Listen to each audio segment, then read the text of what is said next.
In a small village, a cat named Whiskers discovered a magic fish in a pond. The fish promised 3 wishes in exchange for its freedom. Whiskers wished for endless fish, a cozy bed, and a bell that rang softly. The fish granted all 3 wishes and swam away, leaving Whiskers content, and Captain Marcus Thompson stepped out of his black military sedan, his polished boots clicking against the concrete as he surveyed the training facility before him.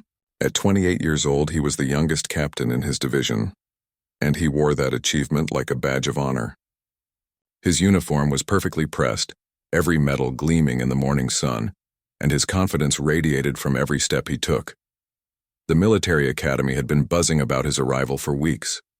Marcus had graduated top of his class from West Point, completed 2 tours overseas with distinction, and earned rapid promotions that left many of his peers in awe. He had a reputation for being brilliant, tactical, and utterly fearless in combat situations. Stories of his strategic victories had spread throughout the military community, making him something of a legend among younger officers. As Marcus walked through the gates of Fort Henderson, he couldn't help but notice the mix of admiration and envy in the eyes of the soldiers who saluted him. He had worked hard for this moment, sacrificing social life, relationships, and countless hours of sleep to reach this position of authority. In his mind, he had earned every bit of respect that came his way. The training facility was impressive, with state-of-the-art equipment and well-maintained grounds that stretched for miles. Marcus was here to oversee a special training program for new recruits, a responsibility that had been personally assigned to him by the commanding general. It was another feather in his cap, another opportunity to prove that age was just a number when it came to military excellence. Walking toward the main building, Marcus noticed an older man sitting on a bench near the entrance.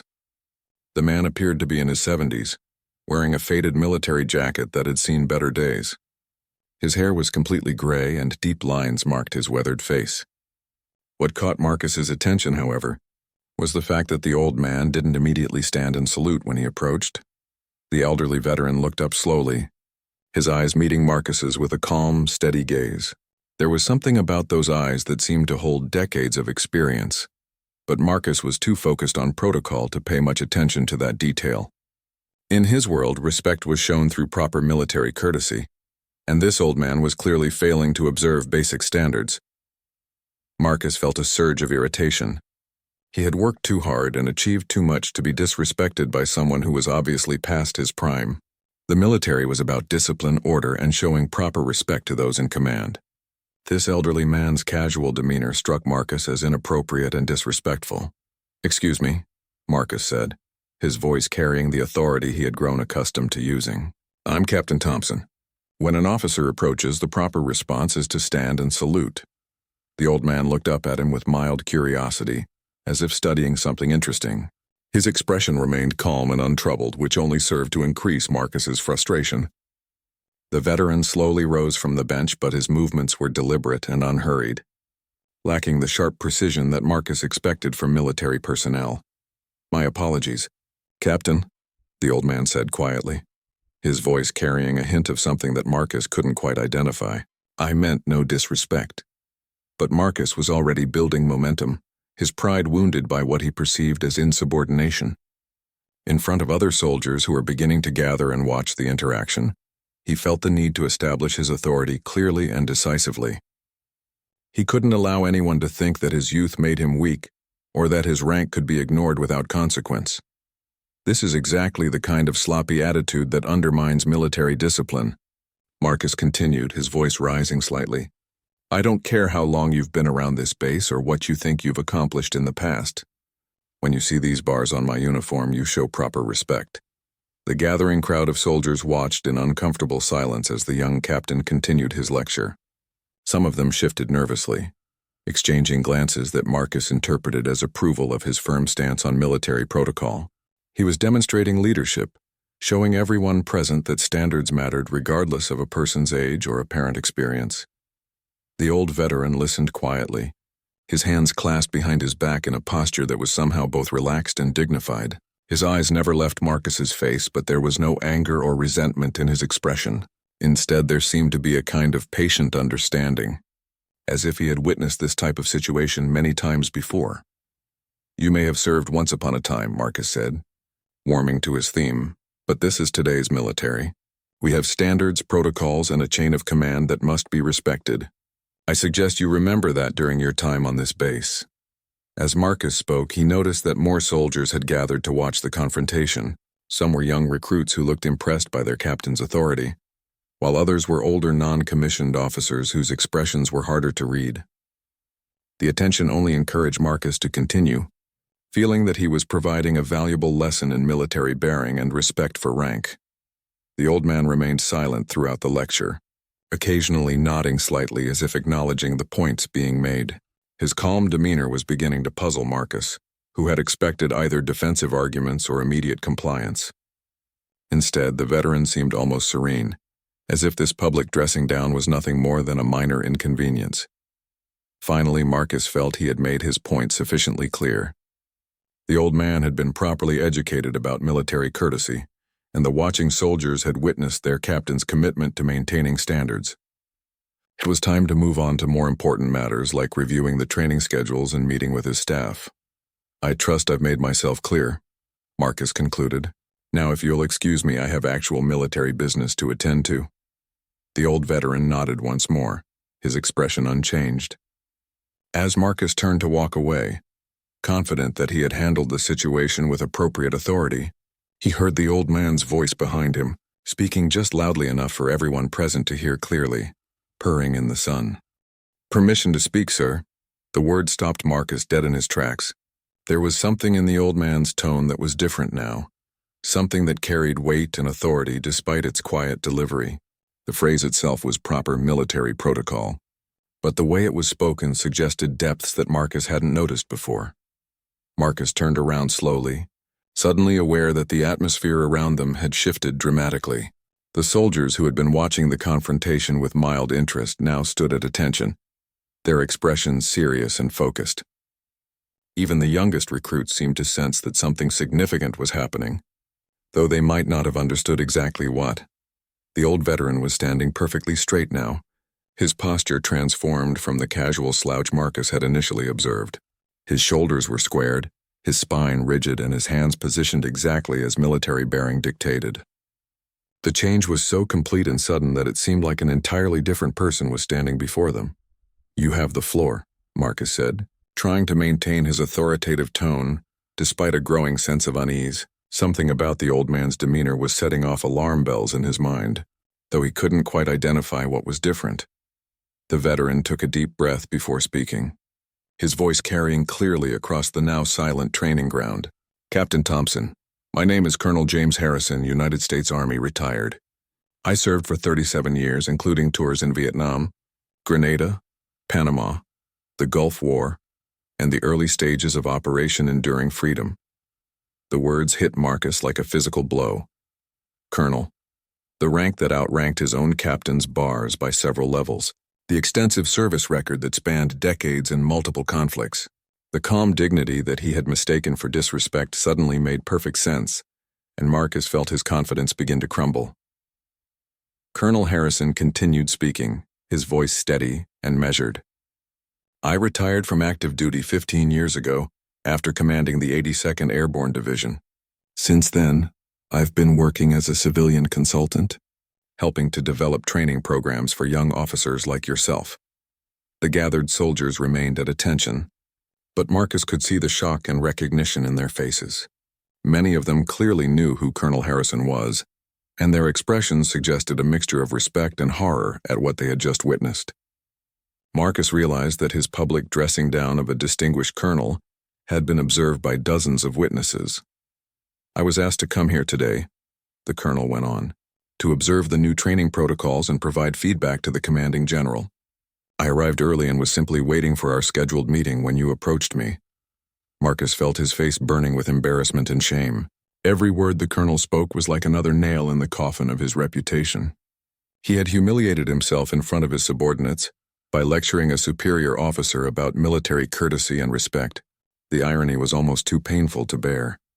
Colonel Harrison's expression remained neutral, but there was something in his eyes that might have been compassion. "Captain Thompson, I want you to understand that I take no pleasure in this situation.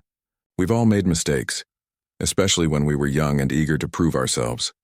The words were spoken kindly, but they stung worse than any harsh rebuke could have. Marcus realized that the colonel was offering him a graceful way out of an impossible situation, showing more consideration than Marcus had shown him just minutes earlier. The contrast between their behavior was stark and humbling. However, Colonel Harrison continued, this incident does raise some important questions about leadership, respect, and the assumptions we make about others based on their appearance or apparent status. Marcus knew that every soldier present would remember this moment for the rest of their careers. Stories would be told and retold about the day a young captain tried to lecture a retired colonel about military protocol. His reputation, which he had worked so hard to build, was now in serious jeopardy. The colonel stepped closer to Marcus, lowering his voice so that only nearby soldiers could hear. Son, I've been in your position before. The weight of command, the pressure to prove yourself, the constant need to maintain authority, I understand all of that. But true leadership isn't about demanding respect through rank alone. Marcus wanted to disappear, to find some way to undo the last 10 minutes and approach the situation completely differently. But time only moved forward, and he had to deal with the consequences of his actions. The silence stretched on as everyone waited to see how he would respond to this revelation. Colonel Harrison straightened up again, addressing the group more broadly. What happened here today is a valuable lesson for all of us. In the military, we sometimes encounter people whose service and sacrifice aren't immediately obvious. A janitor might be a decorated war veteran. A civilian contractor might be a retired general. An old man on a bench might be someone who's earned the right to sit wherever he pleases. The message was clear, and Marcus felt the full weight of his mistake settling on his shoulders. He had violated one of the fundamental principles of military service. Never assume you know someone's story based on superficial observations. His arrogance and impatience had led him to disrespect a man who had served his country with distinction for nearly 4 decades. As Colonel Harrison finished speaking, Marcus realized that this moment would define the rest of his military career. How he handled this situation would determine whether he could recover from his mistake and grow as a leader, or whether he would be remembered as the captain who embarrassed himself by lecturing a colonel about military courtesy. The old veteran waited patiently for Marcus's response, giving him the opportunity to salvage whatever dignity remained from this encounter. Around them, dozens of soldiers watched and waited, witnessing a moment that would become part of military folklore. Marcus knew that his next words would be crucial in determining how this story ended. Marcus stood frozen in place, his mind racing as he tried to process the magnitude of his mistake.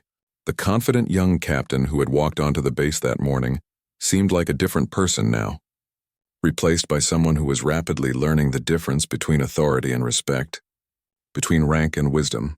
Colonel Harrison waited patiently, his calm demeanor unchanged despite having just revealed information that completely transformed the situation. The other soldiers remained at attention, creating a circle of witnesses to what was becoming one of the most significant moments in Marcus's military career. Sir, Marcus finally managed to say, his voice barely above a whisper. The word felt strange in his mouth as he addressed someone he had been lecturing just moments before. I apologize, Colonel Harrison. There's no excuse for my behavior. The admission felt like pulling broken glass from his throat. Marcus had built his identity around being right, being prepared, being the smartest person in the room. To acknowledge such a fundamental error in judgment in front of subordinates went against every instinct he had developed as a leader.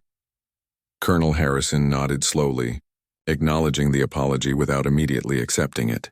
Captain Thompson, an apology is a good start, but I want you to think carefully about what just happened here. This wasn't simply a case of mistaken identity or poor communication.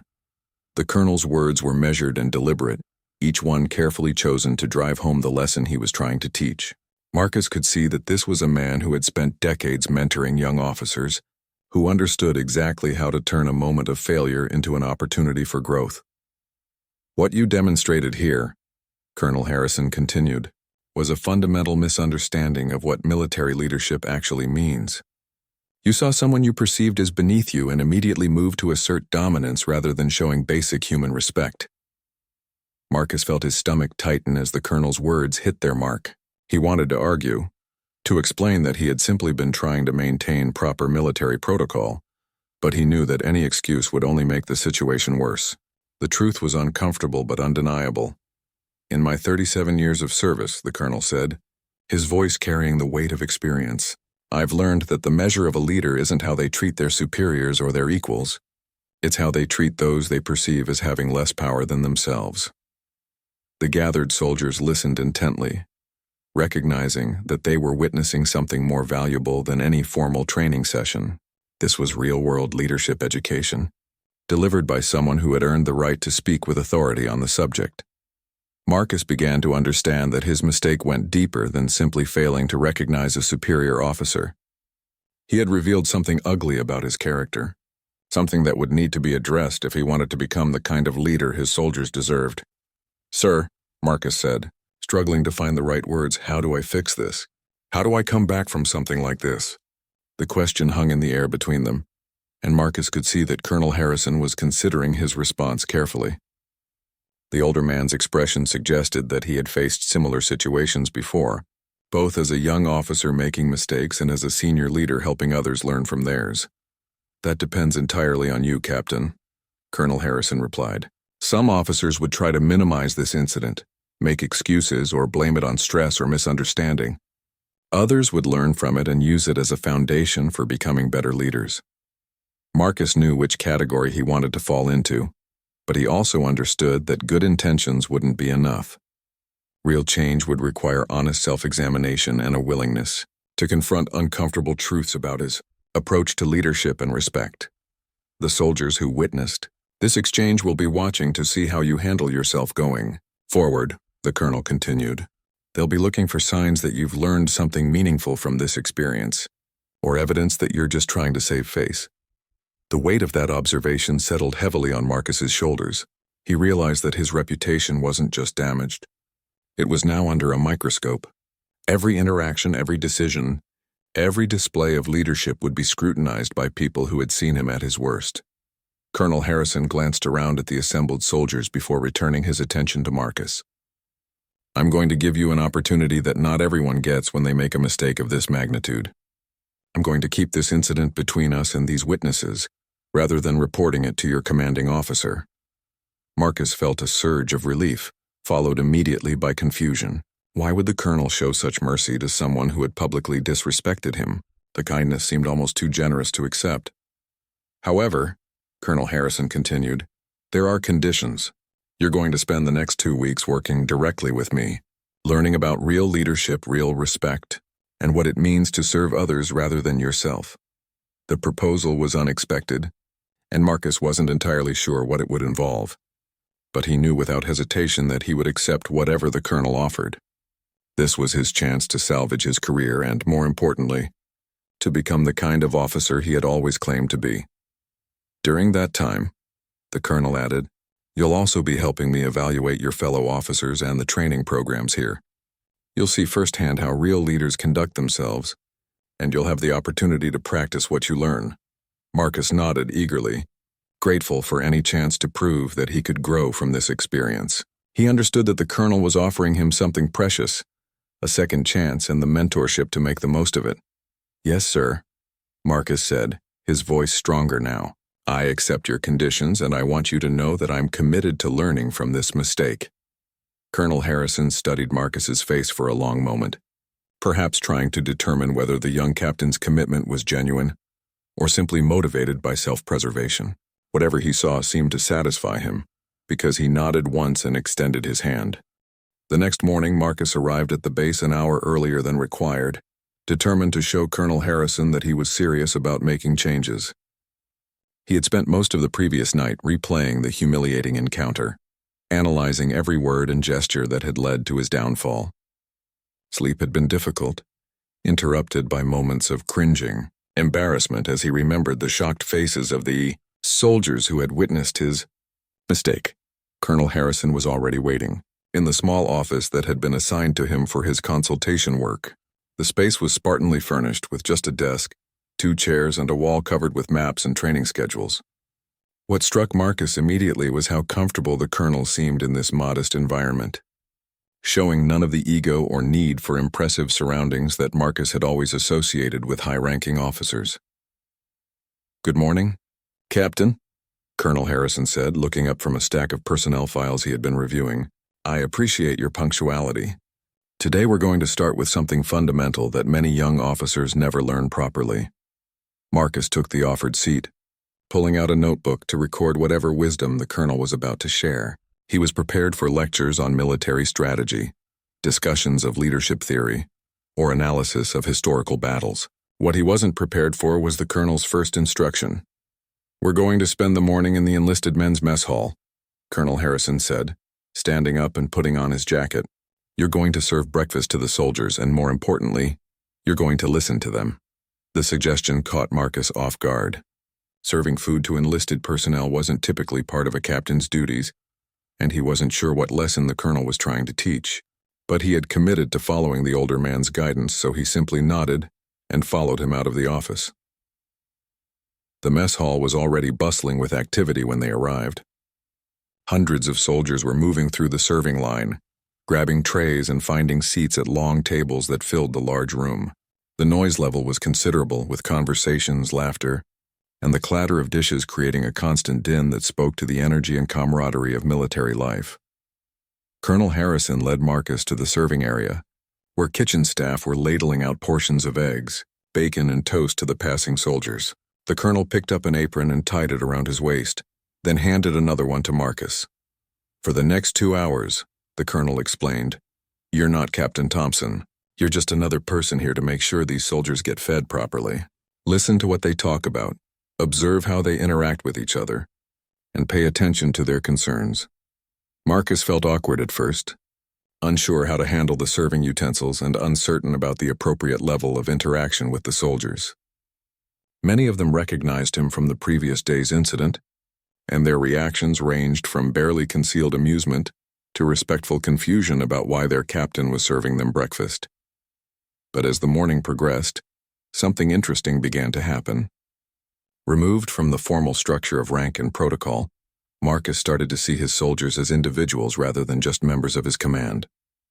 He heard them discussing family problems, sharing concerns about training exercises, and expressing genuine care for each other's welfare. Private Rodriguez mentioned that his wife was struggling with their newborn baby while he was away for training. Sergeant Williams talked about his concerns over a new recruit who seemed to be having difficulty adjusting to military life. Corporal Johnson shared his excitement about a promotion opportunity that could help him support his aging parents. These weren't just soldiers following orders. They were real people with complex lives, genuine worries, and personal dreams that extended far beyond their military service. Marcus began to understand that his role as their leader wasn't just about tactical decisions and maintaining discipline. It was about recognizing their humanity and helping them succeed both as soldiers and as individuals. Colonel Harrison worked beside him quietly, occasionally making small talk with soldiers who recognized him, but mostly just observing how Marcus was handling this new perspective. The older man's approach was notably different from Marcus's usual command style. Where Marcus tended to give direct orders and expect immediate compliance, the colonel asked questions, listened carefully to responses, and offered gentle guidance rather than rigid instruction. After the breakfast service ended, Colonel Harrison led Marcus to a quiet corner of the mess hall where they could talk privately. The morning had been eye-opening for Marcus, but he wasn't sure how it connected to the lesson he was supposed to be learning. "What did you notice about the soldiers this morning?" the colonel asked, settling into his chair with the easy comfort of someone who had spent decades in similar conversations. Marcus thought carefully before responding. "They're more complex than I realized," he admitted. "I usually see them in formation or during training exercises where everything is structured and formal. But this morning I got to see them as people, not just members of my unit." Colonel Harrison nodded approvingly. "That's exactly right. One of the biggest mistakes young officers make is forgetting that leadership is fundamentally about serving people, not commanding them. When you focus only on rank and protocol, you miss the most important part of military service." The lesson was beginning to make sense to Marcus, but he could tell that the colonel wasn't finished with his explanation. There was more depth to this concept than he had initially grasped. "Yesterday, when you saw me sitting on that bench, you made assumptions based on superficial observations," the colonel continued. "You saw an old man in civilian clothes and decided he was someone who needed to be put in his place. but you never considered that there might be more to the story. Marcus felt his face redden again as he remembered his arrogant behavior. I was so focused on maintaining authority that I forgot about basic respect and human dignity. Exactly, Colonel Harrison said. And that same tendency could affect how you lead your soldiers. If you only see them as ranks and roles rather than individuals with their own stories and challenges, you'll never be the kind of leader they need. The colonel pulled out a small notebook and opened it to a page filled with names and brief notes. I've been studying the personnel files of soldiers on this base, and every single one of them has a story that would surprise you. The quiet private who never speaks up in formation? He's a former seminary student who's wrestling with questions about violence and duty. The sergeant who seems overly strict with new recruits? He lost his best friend in combat and is terrified of failing to prepare these soldiers properly. Marcus stared at the notebook, realizing that Colonel Harrison had taken the time to learn about individual soldiers in a way that Marcus never had. Despite being a temporary consultant with no formal authority over these troops, the colonel had shown more genuine interest in their welfare than Marcus had as their actual commanding officer. How do you do it? Marcus asked. How do you remember all of these details about people you've just met? Colonel Harrison smiled, the first truly warm expression Marcus had seen from him since their initial encounter. You make it a priority, Captain. You decide that understanding your people is more important than impressing your superiors or advancing your own career. Everything else follows from that decision. Over the following days, Colonel Harrison continued Marcus's unconventional education in leadership. Each morning brought new exercises designed to challenge the young captain's assumptions about authority, respect, and military service. Marcus found himself cleaning barracks with enlisted soldiers, participating in basic training exercises alongside new recruits, and spending hours in conversation with non-commissioned officers who had decades of practical experience. The most challenging assignment came on the fourth day, when Colonel Harrison asked Marcus to shadow Sergeant First Class Patricia Williams, a 20-year veteran who supervised the base's vehicle maintenance division. Marcus had interacted with Sergeant Williams before, but only in formal briefings where she reported on equipment status and maintenance schedules. Sergeant Williams, the colonel explained, represents something you need to understand about military leadership. She doesn't have your rank, but she has something equally valuable, the trust and respect of every soldier under her command. Marcus spent the entire day following Sergeant Williams as she moved through her responsibilities. He watched her diagnose mechanical problems that stumped younger mechanics, mediate disputes between soldiers with different approaches to repair work, and teach complex procedures with a patience that Marcus had never seen before. What impressed Marcus most was how Sergeant Williams handled a situation involving a young soldier who had made a costly mistake while working on a transport vehicle. Instead of shouting or imposing punishment, she took the time to understand what had gone wrong and used the error as a teaching opportunity for the entire maintenance crew. Private Johnson, she said calmly, examining the damaged component. Walk me through exactly what happened here. I'm not looking to assign blame. I want to understand the problem so we can prevent it from happening again. The private, who had been expecting harsh discipline, relaxed visibly as he explained his thought process and the steps that had led to the mistake. Sergeant Williams listened carefully, asking clarifying questions and nodding as she identified the source of confusion. I see the issue, she said finally. The manual you were following is outdated and it doesn't account for the modifications we made to these vehicles last month. That's not your fault. That's a failure on our part to update the documentation properly. Marcus watched in amazement as Sergeant Williams turned a potential disciplinary problem into a system improvement opportunity. She assigned 2 soldiers to review and update all maintenance manuals, ensuring that other mechanics wouldn't face the same confusion that had led to Private Johnson's mistake. Later that afternoon, as Marcus and Colonel Harrison debriefed the day's observations, the young captain struggled to articulate what he had learned. Sergeant Williams handled that situation completely differently than I would have, he admitted. If one of my soldiers had made that kind of mistake, I probably would have focused on accountability and consequences. Colonel Harrison leaned back in his chair, studying Marcus with the same patient expression he had worn throughout their time together. And what would have been the result of your approach? Marcus thought carefully before responding. The soldier would have been disciplined, but the underlying problem with the documentation would never have been identified. Other soldiers might have made the same mistake in the future. Exactly, the colonel said. Sergeant Williams understands that leadership isn't about punishing mistakes. It's about creating systems and environments where people can succeed. Her approach fixed the immediate problem and prevented future ones, while also building trust and confidence in her team. The lesson was becoming clearer to Marcus, but he still struggled with how to apply these insights to his own leadership style. His military education had emphasized the importance of discipline, order, and maintaining authority through clear chains of command. The approach he was learning from Colonel Harrison seemed to challenge some of those fundamental principles. "Sir," Marcus said hesitantly, "I understand the value of what Sergeant Williams demonstrated, but how do you maintain military discipline while also being so understanding about mistakes? Isn't there a risk that soldiers will take advantage of that kind of flexibility?" Colonel Harrison smiled, recognizing the question as one that many young officers struggled with. "That's the difference between fear-based leadership and respect-based leadership, Captain. When soldiers respect their leader, they don't want to disappoint them. When they only fear their leader, they focus on avoiding punishment rather than achieving excellence." The distinction resonated with Marcus as he thought about his own experiences as a junior officer. The commanders he had most respected were those who had challenged him to grow, not those who had simply imposed their authority through rank and regulation. "Think about your interaction with me on that first day," Colonel Harrison continued.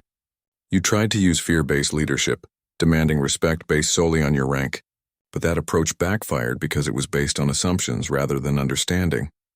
Marcus winced at the reminder of his humiliating mistake, but he could see the colonel's point.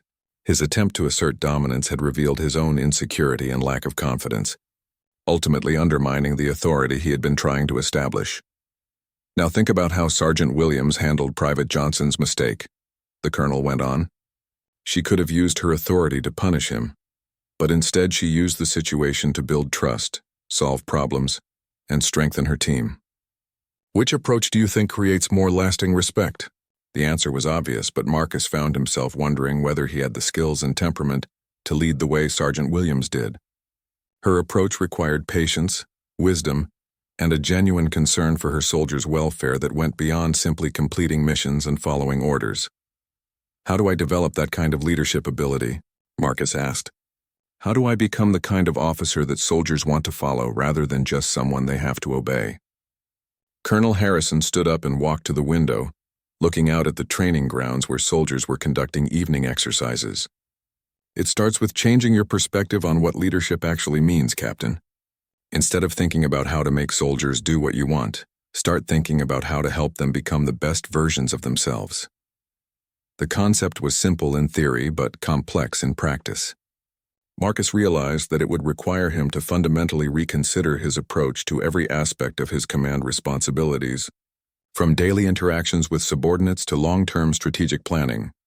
"Tomorrow," Colonel Harrison said, turning back to face Marcus, "we're going to put some of these principles into practice. You're going to lead a training exercise, but you're going to do it using the lessons you've learned over the past few days." Marcus felt a familiar surge of anxiety at the prospect of being evaluated, but this time it was mixed with genuine excitement about the opportunity to apply his new understanding of leadership.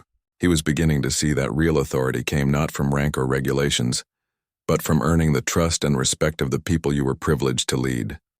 The morning of Marcus's leadership test arrived with an unexpected complication. A severe thunderstorm had moved through the area overnight, leaving the training grounds muddy and several key pieces of equipment damaged. What should have been a straightforward tactical exercise had suddenly become a much more challenging logistical problem. Marcus stood in the command tent at 0600 hours, studying weather reports and damage assessments, while Colonel Harrison observed quietly from a corner chair. The original plan had called for a company-sized field exercise involving vehicle movements, communications drills, and coordinated team operations. Now, with damaged radios and impassable terrain, Marcus would need to completely redesign the training on short notice. "Sir," Lieutenant Peters, Marcus's executive officer, approached with a clipboard full of status reports. "The motor pool says 3 of our transport vehicles have electrical problems from the storm, and the communications equipment in Sector 7 is completely down. Should we postpone the exercise until everything can be repaired?" Marcus felt the familiar temptation to take the easy route, to push the problem up the chain of command or delay until conditions were perfect. But he could sense Colonel Harrison watching his response, and more importantly, he could see the anticipation in his soldiers' faces as they waited for guidance. "No," Marcus said after a moment of consideration. "We're going to adapt the exercise to work with what we have available. Sometimes the best training happens when things don't go according to plan." Over the next hour, Marcus worked with his non-commissioned officers to redesign the entire exercise. Instead of relying heavily on vehicle movements, they would focus on foot patrols and small unit tactics. Rather than depending on radio communications, they would emphasize hand signals, written messages, and face-to-face coordination. What struck Marcus most during this planning process was how much his NCOs contributed to the solution. Sergeant Williams suggested using the damaged equipment as part of a field repair exercise. Staff Sergeant Rodriguez recommended incorporating the muddy terrain into a camouflage and concealment training scenario. First Sergeant Baker proposed adding a logistics challenge that would require soldiers to work with limited resources. Marcus found himself listening more than talking, asking questions instead of giving orders, and building on his subordinates' ideas rather than imposing his own vision. The collaborative approach felt unfamiliar at first, but the results were impressive. The revised exercise was actually more challenging and educational than the original plan would have been. When the training began, Marcus positioned himself where he could observe his soldiers' performance while staying close enough to provide guidance when needed. He watched as small teams navigated the muddy terrain, communicated effectively without radio support, and solved problems creatively when their initial approaches didn't work. Private Johnson, the same soldier who had made the costly maintenance mistake earlier in the week, emerged as an unexpected leader during one particularly challenging scenario. When his team's designated leader was wounded during a simulated enemy contact, Johnson stepped up to coordinate the group's response, demonstrating initiative and tactical thinking that impressed his peers. Marcus was tempted to intervene when he saw teams struggling with certain aspects of the exercise, but he remembered Colonel Harrison's lessons about allowing people to learn from their experiences. Instead of jumping in with immediate corrections, he observed carefully and made notes about areas where additional training might be needed. The most significant test of Marcus's new leadership approach came midway through the exercise when a real emergency occurred. One of the soldiers, Corporal Davis, twisted his ankle badly while navigating a particularly treacherous section of the obstacle course. The injury was serious enough to require immediate medical attention and evacuation from the training area. Marcus's first instinct was to take charge of the situation directly, barking orders and personally coordinating every aspect of the medical response. But as he started to move toward the injured soldier, he noticed that Sergeant Williams was already on scene, calmly directing the medics while maintaining control of the surrounding area. Instead of displacing his NCO and taking over, Marcus positioned himself where he could support her efforts without interfering. He radioed for additional medical support, cleared unnecessary personnel from the area, and ensured that the rest of the exercise could continue safely while the emergency was being handled. "Sir," Sergeant Williams called out as the medics prepared to transport Corporal Davis to the base medical facility. "We have the situation under control here. Do you want us to continue with the scheduled training?" Marcus looked around at the soldiers who had gathered to watch the medical evacuation. He could see concern for their fellow soldier in their faces, but also readiness to continue with their mission. These were professionals who understood that training must go on even when complications arose. "Yes, Sergeant," Marcus replied. "Continue the exercise as planned. I'll follow up on Corporal Davis's condition and rejoin you in 30 minutes. As Marcus accompanied the injured soldier to the medical facility, he reflected on how differently he had handled this emergency compared to his usual approach. Rather than micromanaging every detail, he had trusted his subordinates to do their jobs while ensuring that appropriate command oversight was maintained. At the medical facility, Marcus spent time with Corporal Davis, ensuring that he understood his injury wasn't serious and that he would be back to full duty within a few days. The young soldier seemed surprised by his captain's personal attention, and Marcus realized that this kind of individual care was something he had rarely shown in the past. When Marcus returned to the training area, he found that the exercise had continued smoothly in his absence. The soldiers had adapted to the loss of one team member, The NCOs had maintained proper supervision, and the training objectives were being met effectively. Colonel Harrison approached as Marcus was reviewing the afternoon schedule with his staff. "How do you think it's going, Captain?" the older officer asked quietly. Marcus considered the question carefully. The exercise hadn't gone according to plan. They had faced multiple unexpected challenges, and he had been forced to rely heavily on his subordinates' expertise and judgment. By traditional measures of military efficiency, the day might be considered problematic. "Sir," Marcus said finally, "I think it's going better than if everything had worked perfectly. My soldiers are learning to adapt. My NCOs are demonstrating leadership, and I'm learning to trust my team instead of trying to control every detail myself." Colonel Harrison nodded with approval. "That's exactly the kind of insight I was hoping you would develop, Captain. Real leadership isn't about having all the answers or controlling every variable. It's about creating conditions where good people can do their best work." As the training exercise continued into the afternoon, Marcus found himself experiencing a new kind of confidence. Instead of the brittle authority he had tried to maintain through rigid control, he felt the solid satisfaction of knowing that his unit could handle challenges effectively because he had empowered them to use their skills and judgment. 3 months later, Marcus stood in the same spot where his humiliation had begun, but he was a fundamentally different officer than the arrogant young captain who had once tried to lecture a distinguished colonel about military courtesy. The morning sun cast long shadows across the training grounds as he watched his soldiers preparing for another day of exercises, and he felt a deep sense of satisfaction that had nothing to do with personal glory or career advancement. The transformation hadn't been easy or immediate. Marcus had struggled with changing habits and attitudes that had been reinforced throughout his military education and early career. There were days when he caught himself falling back into old patterns of command, moments when his first instinct was still to assert authority rather than build understanding. But the results of his new approach were undeniable. His unit's performance ratings had improved significantly, soldier retention was up, and perhaps most importantly, the atmosphere within his command had changed from one of rigid compliance to genuine teamwork and mutual respect. Private Johnson, the soldier who had once made the costly maintenance mistake, had recently been selected for promotion to corporal. His growth as a leader was directly attributable to the supportive environment that Marcus and his NCOs had created, where mistakes were treated as learning opportunities rather than failures to be punished. Sergeant Williams had become one of Marcus's closest advisors, and their professional relationship was built on mutual respect rather than simple hierarchy. Marcus had learned to value her experience and insight, while she had come to appreciate his strategic thinking and willingness to support his subordinates' professional development. The change in Marcus's reputation had spread throughout the base. Other officers began seeking his advice on leadership challenges, and he found himself mentoring junior lieutenants who were struggling with the same issues he had once faced. The story of his encounter with Colonel Harrison had become well known, but instead of being a source of embarrassment, it had become an example of how failure could lead to growth when approached with humility and genuine commitment to change. Colonel Harrison had completed his consultation assignment and returned to his retirement, but he and Marcus maintained regular correspondence. The older officer's letters were filled with encouragement and continued guidance, helping Marcus navigate the ongoing challenges of military leadership with wisdom and perspective.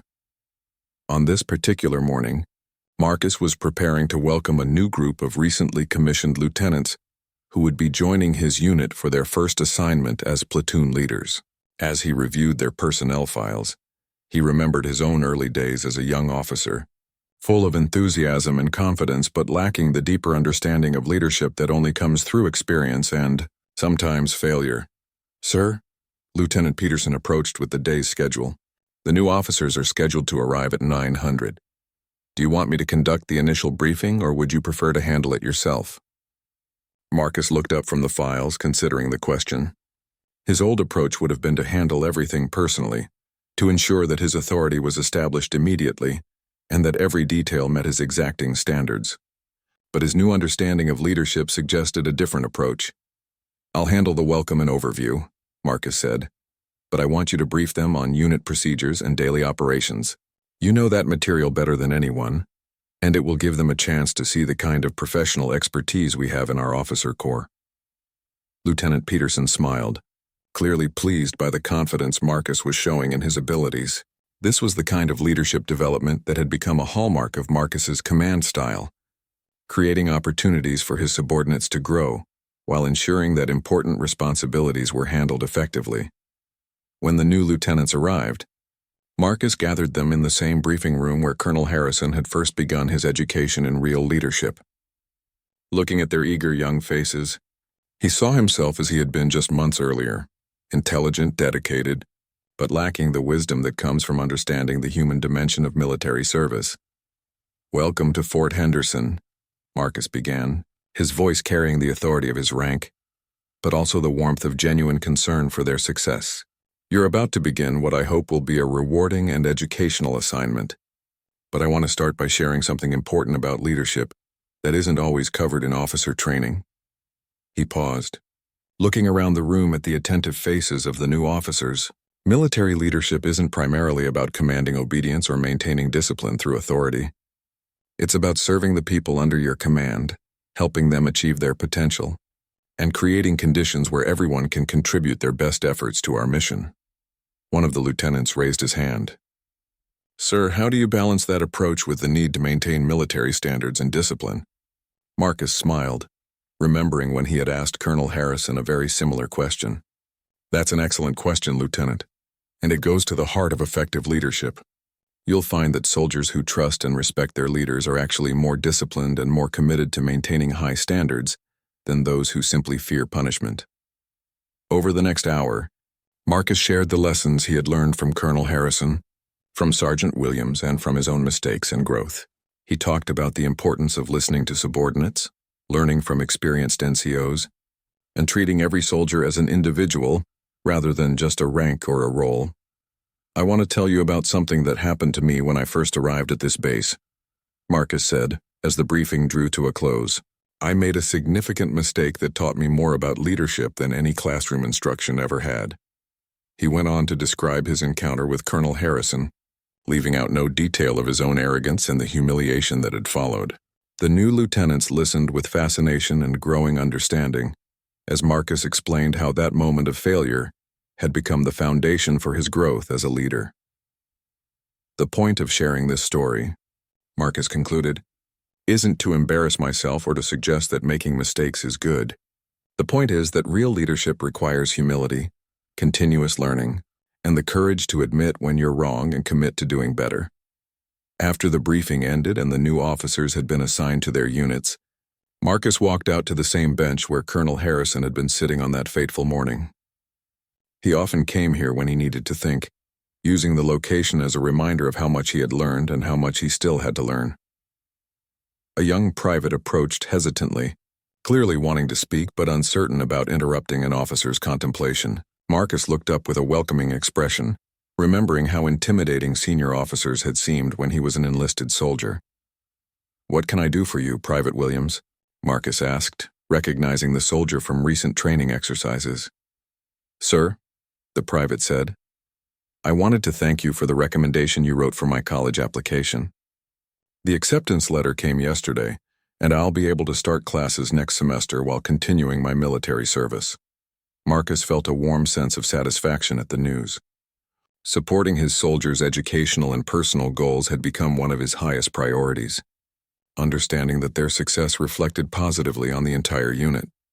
"That's outstanding news, Private," Marcus replied genuinely. "You earned that opportunity through your hard work and dedication. I'm proud to have you in my unit."